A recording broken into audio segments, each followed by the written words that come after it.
back in Pakistan. We view Pakistan as one of the biggest global opportunities that we see out there. I think you have an amazing base of intelligent people here in this country. That's very unique relative to the undeveloped nature of what you have here.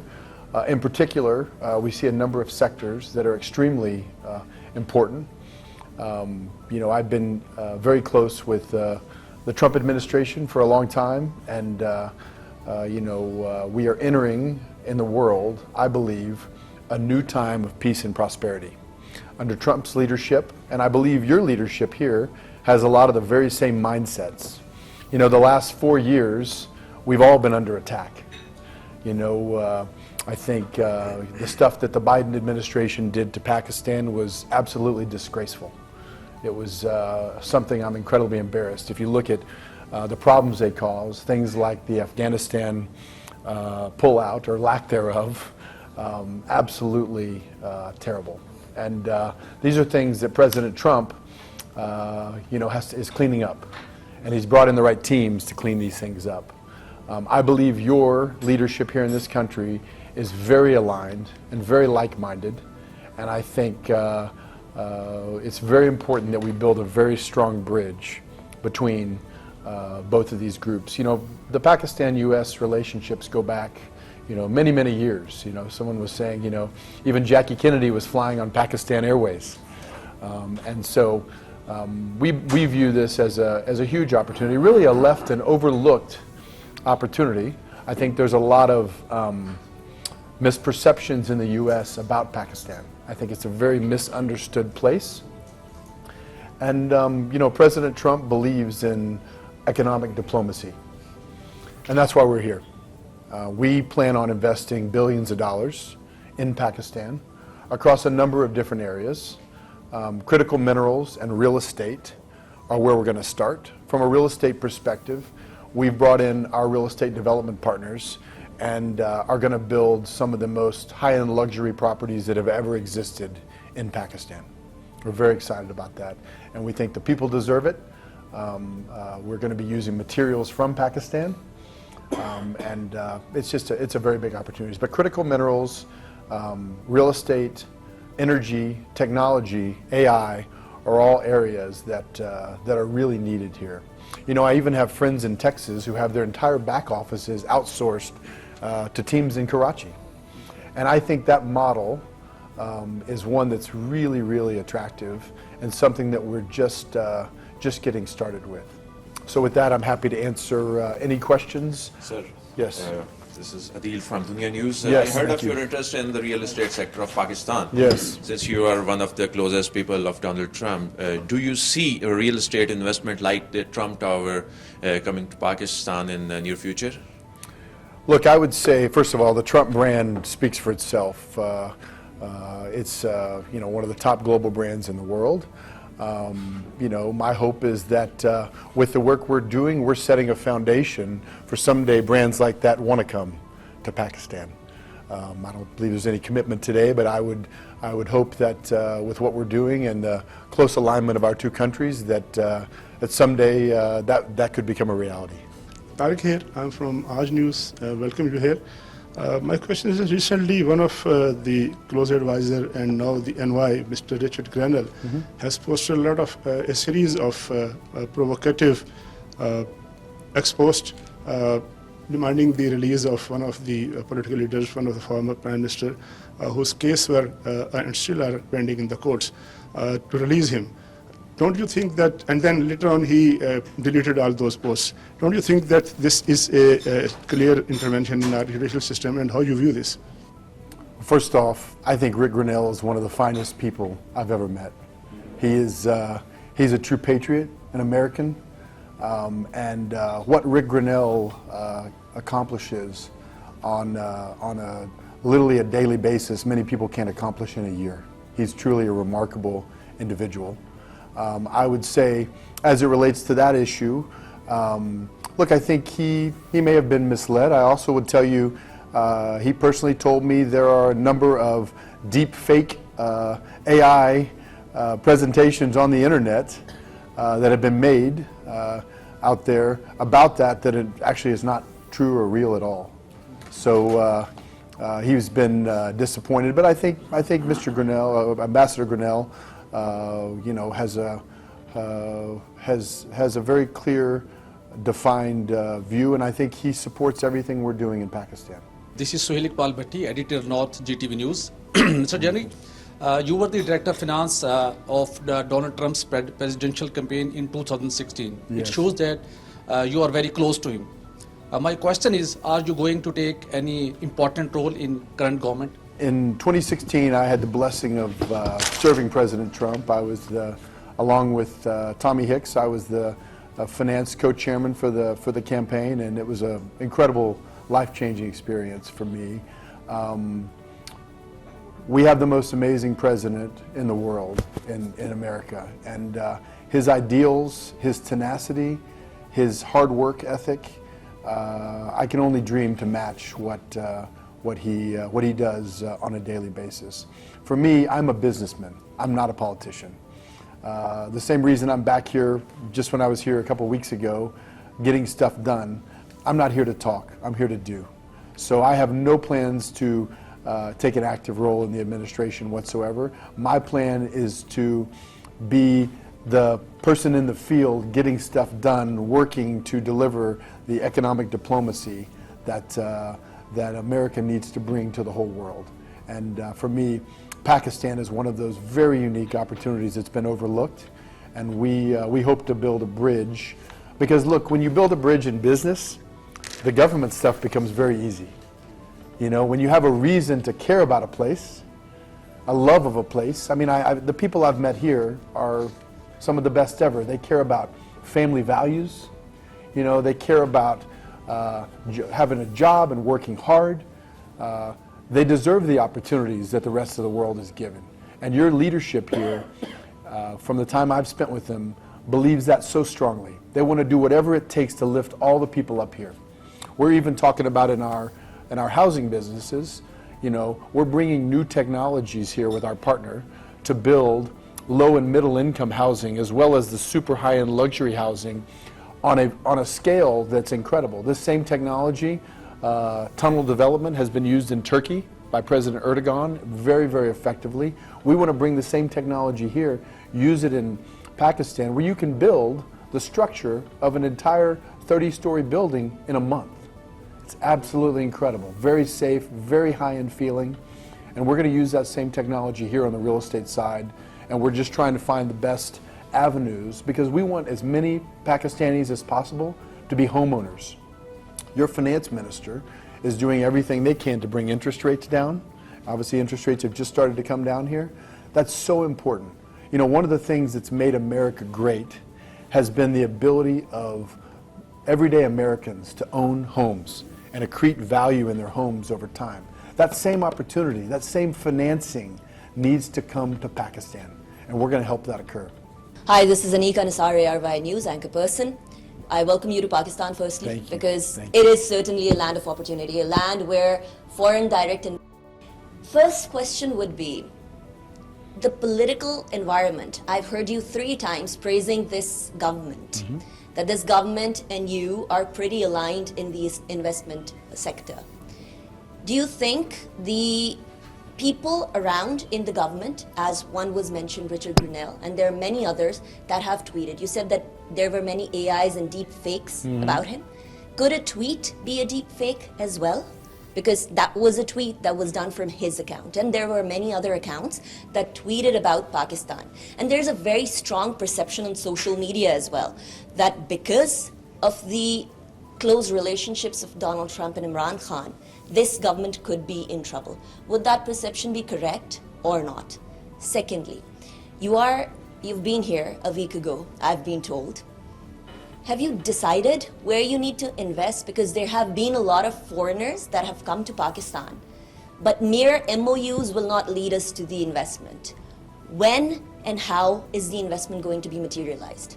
As it relates to tweets on Rick Grinnell's account, I'm not going to, I believe Ambassador Grinnell probably has a better understanding today than he did previously of of the current situations here.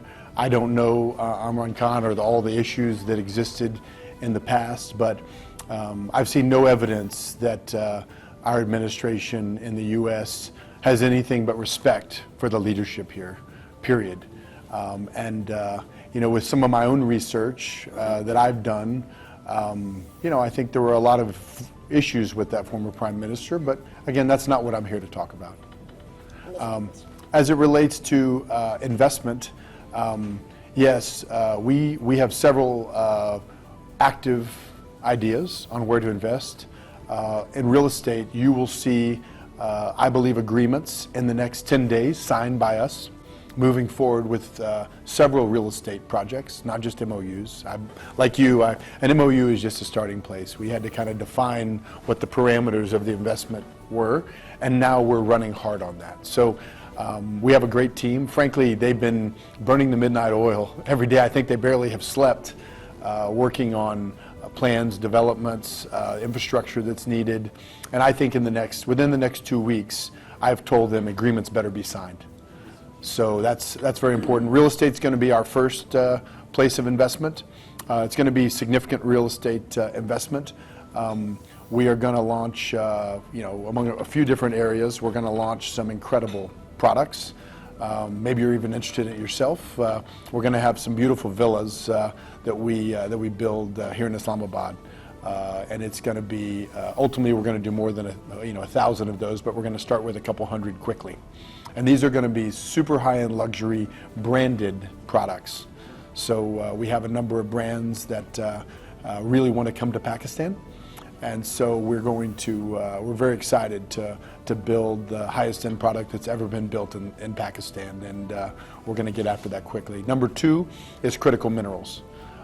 In this country, you have critical minerals intertwined with gold and platinum and other metals.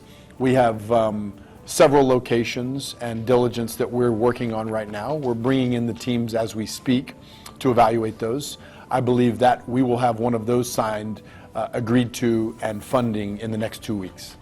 So real estate and critical minerals, for us, the U.S. has some real supply chain issues. We have outsourced our supply chain as it relates to critical and rare earths to China, and that's over, okay? We don't have many enemies in the world, but China is a place that's becoming more difficult for us, for sure.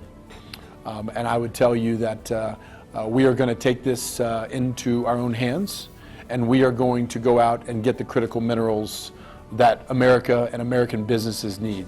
The materials and magnets and defense-related things and the things that we need for batteries, those are going to be things that we control in our hands with close allies. I view Pakistan as one of those close allies that we need to assist us. You're blessed with having a huge amount of critical rare earths here. I believe there's an excess of $50 trillion of rare earths here in this country. A lot of work needs to be done. We're going to be bringing in shortly, and I was working on this yesterday, teams of people to evaluate and shoot magnetics, fly magnetics over the country to really understand what that looks like, so that we can evaluate it and quickly get after it. We have a couple smaller, mid-sized projects that we're going to be developing right away, that we're going to get after, that literally in the next month we'll be ordering machinery for. So to say we're going to let any grass grow, we will not do that. We will get after it quickly. Those are the first two. The oil and gas sector, I think, is also a very underappreciated area here. You have reasonably high gas prices and global oil prices. I think that I have a lot of experience in the energy sector. I've been in that sector my entire life, grew up in the business. And so for us, that's a very interesting area. We're going to be bringing our teams in the next month to also evaluate that. I think one of the beautiful things that Pakistan has is they have an incredible natural gas infrastructure already in place because of some of your big fields and some of the previous finds from Exxon and others. You have the infrastructure. You never go to a developing country where the infrastructure is already in place. You just have to supply the gas. That is a huge opportunity. Usually you're finding gas in a remote location. Takes a long time to build infrastructure out. We don't have that issue in Pakistan. We can tie our wells in very, very quickly. We can bring Western U.S. technology in drilling, okay? and develop things very, very quickly. So I think it's a huge opportunity, and our plan is not to do everything ourselves, but also we see ourselves as the first one through the door. Then we're going to be bringing lots of Western companies here. That's our goal. That is our goal. We're even contemplating bringing our international free zone trade partner. We are involved with a group called IFZA, IFZA.com. You can look at it, which is the largest free trade zone in Dubai. And we are looking at bringing that business to Pakistan and really creating an on-ramp to bring business to the country. That's what it's done. In Dubai, there's more than our IFSA opportunity is bigger than all the other free trade zones combined. It's got over 50,000 customers. Think if you go to those 50,000 customers and you say, hey guys, you can now come to Pakistan. You can now have offices in Pakistan within our offices. You can have infrastructure in Pakistan. You can put your back office here. You can bring technology. You can bring AI. We can set up data centers. It's an unlimited opportunity to harness. It's sitting there in front of us. We have to have the right political environment. We have to have the right partnerships. And I believe we see that opportunity here. So we couldn't be more excited. Hopefully that answers your question. Amir Ilyas from Express News. Wonderful. You just tell that Biden administration was disgraceful for Pakistan. Yes. And our leadership is very wonderful. How you see Trump administration will go with our leadership and with your investment plans? Well, whenever investment comes in, President Trump is first and foremost a businessman. He gets business. He's a transactional president.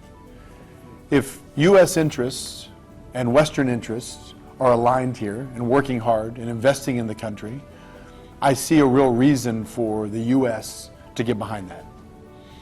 I think the mindset of your leadership and the mindset of President Trump are very similar. I think the opportunities between our two countries, from a business perspective, which is what I'm focused on, I'm not a political person. I'm going to leave politics to other people.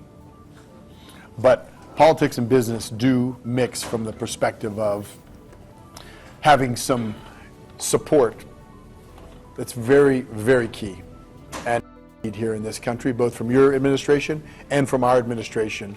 I mean, just think about this. The U.S. needs all these critical minerals, as an example. Think of the opportunity not only to develop the critical minerals here, but also to have a midstream opportunity.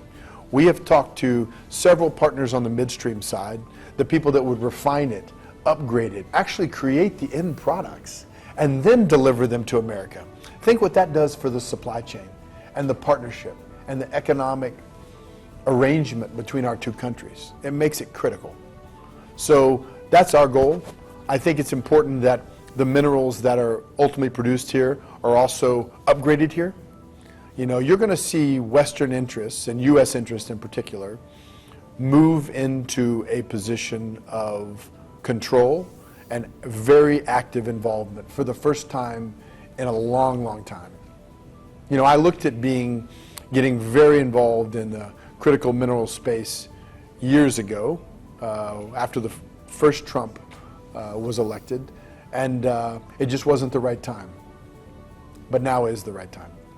I think that the current administration has a very positive eye and a positive direction as to where Pakistan-U.S. relationships are going, and I think business here is going to be an important driver of that. So I would just tell you, I wouldn't believe the past. There's a new sheriff in town. That new sheriff is President Trump. President Trump wants to bring peace and prosperity to the entire world. This whole mindset of the Biden administration and the Democrats, the lives that they have cost globally, it is one of the most embarrassing things as an American I've ever experienced. And now is the time to set those things right. Look, the sacrifices that Pakistan has made, you know, Pakistan's lost over 80,000 men living on the front line fighting terrorism, okay? I think this figure is now 90,000, sir. Okay, so north of 80,000, 90,000, but you know what, even one is too many, okay? So I would tell you, for us, I'm very appreciative for your sacrifice. Many Americans are very appreciative for the sacrifice of Pakistan. Many Pakistanis live in America now. So there's a huge group of people out there rooting for the success between the U.S. and Pakistan. Maybe some of those same people will come back and buy some of our villas so that we're going to build here in Islamabad. So I would just tell you, everything that happened prior to President Trump taking office, I would disregard it. And I would focus on what it's about to be. The future looks incredibly bright between our two countries, incredibly bright. I wouldn't be here if I didn't believe that. America cares about Pakistan. And I believe that together we can be very, very strong. And we need Pakistan. You are our front face in this entire region. Very important. And the Biden administration made a lot of mistakes, like the Afghanistan pullout. President Trump's made it very clear that he even wants that equipment back. You know, I think Pakistan could be helpful in that whole situation. So I would just tell you, for us, we believe that it's time to do business in Pakistan. We believe that both administrations will work together to make it a good business environment so we can all make money together and create opportunity together. And Pakistan has something that America needs, and America has something that Pakistan needs. That's a wonderful situation for us to both be in. And I'm extremely impressed. If I have one job to do, unrelated to business, it's to cure the misperceptions that exist in America about Pakistan. If you showed somebody the opportunity of Pakistan and it didn't have the name Pakistan on it, you'd have thousands of US companies raising their hand trying to come there and do business there. But there's misperceptions, and they have to be healed. And my job is not to get involved in politics, but to rather bring economic opportunities, because we need to have an ocean that rises and lifts all the boats, you know, creates jobs, trains people. Thank you, sir. This is Javed Baloch. I'm a journalist from DawnNews. I would like to ask you that you are going to invest in Pakistan. Do you think it's a stable Pakistan, and how important is stability for the investment? And do you think it's a good time to invest here? First of all, I view Pakistan currently as a very stable environment. I would say we wouldn't put our investors' capital at risk if we didn't believe that. I think it can continue to improve. I think, you know, things like interest rates need to come down, and they've started, need to come down. I think the stranglehold that the IMF has had on Pakistan needs to change. I think the IMF needs to work closely from an economic perspective and allow Pakistan to grow properly. I think that's incredibly important. I think too much restriction on that is not healthy, and I think that's something that they really need to reconsider. It's very important because those limiting factors. Look, when President Trump comes into office in America, he cuts taxes, he reduces the overhead and the burden, he cuts government waste and spending, and guess what? Things grow. The Treasury ends up having more money because of economic prosperity. That's the same thing that needs to occur in Pakistan. Pakistan needs to do the exact same thing that America is doing. You know, President Trump's great leadership, and he's put some incredible people in place. You look at people like the Treasury Secretary, Scott Bessent. I mean, there's never been a more qualified Treasury Secretary, in my opinion, than Scott Bessent. Not in my lifetime anyway. He's brilliant, absolutely brilliant.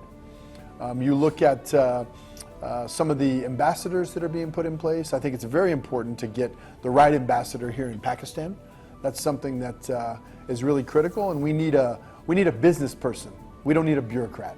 We are facing huge energy crisis in Pakistan. There is an infrastructure, but unfortunately there is huge unbalance between demand and supply. Yes. We have resources, but we have not such kind of expertise to explore and put in pipelines and other infrastructure to fulfill my requirement. And because of the energy, my economic structure is collapsed, almost collapsed. What are the plans and what America can invest in energy sector of Pakistan? And my second question is about AI, DeepSeek and co-pilot type things. We have huge human resource who can work on this. Yes. And they are seeking for job, but there is no opportunity in Pakistan because of Let's talk about that. And energy plays an important part in that. both, please, on both. Yeah, well, I'll be happy to go into both of them. So, look, I've been in the energy sector my entire career. I grew up in the oil and gas business in Texas. I have a lot of experience. And my family was involved early on in the Gulf of, what you're now calling the Gulf of America. It used to be the Gulf of Mexico, but we've rewritten it. Thankfully to President Trump, he's 100% correct. So in the Gulf of America, we were early adopters of drilling wells off of 3D seismic, okay? That is what made the percentage of success in the Gulf of America so high. In those kind of wells, you should have north of a 80% success rate. Okay? Because, and technology's only dramatically improved since then. When 3D seismic came to the Gulf of America, it changed the whole environment. We have that opportunity now in Pakistan. You have a huge area right offshore that's completely undeveloped and underexplored. With 3D evaluation and reprocessing on top of that, I believe there's huge gas reserves and huge potential here. There's also some onshore that are deeper. We have the expertise to do that, absolutely. As I mentioned earlier in my speech, oil and gas is going to be something that we absolutely dig into. I have a team coming here in the next month to begin evaluation on that. So very exciting from that. And look, cheap energy, America has benefited from cheap energy, okay? It's American engineers know how to get stuff done, all right? We have to bring that same technology. And it's not only in America. There's some very smart groups. Even the Turkish have some great oil and gas companies that have been successful. You need many oil and gas companies coming here to develop this and to boost production. Currently in this country, there's a benefit of drilling shale gas, okay? We invented shale gas in America, okay? The shale gas revolution in America started with the Barnett Shale right out my back door outside of Dallas, okay? I grew up in that play. So I would tell you, right now there's a big premium placed on shale gas and a 40% premium. I think in the next 5 years, you won't even need to pay a premium for the shale gas because the economics will just work. So I think there's a huge opportunity to develop both oil and gas resources here. You know, it should have been done already, but I'm glad it hasn't been because it's a huge opportunity for us. We have the equipment to do it. We have the manpower. We would also use a tremendous amount of local labor in terms of doing those things, retraining people, and you know, it's something we're going to evaluate and be very public about shortly. So that's it. Going back to AI, I've been an investor in the AI and technology space for a long time. I can't really comment too much about DeepSeek. I know some of the things that have gone on and some of the issues and all these things, but I would tell you. If you have cheap energy and you build an infrastructure of data centers, now you have an environment where you can do things that are incredible. For example, we're involved with a company, direct gaming company called Boosteroid, okay? Boosteroid is one of the top direct to consumer gaming companies in the world, okay? Number 3. And Boosteroid, it's very important not to have latency between the data center and the player. So now you don't need a PlayStation anymore. You play games directly from the data center. It's absolutely incredible.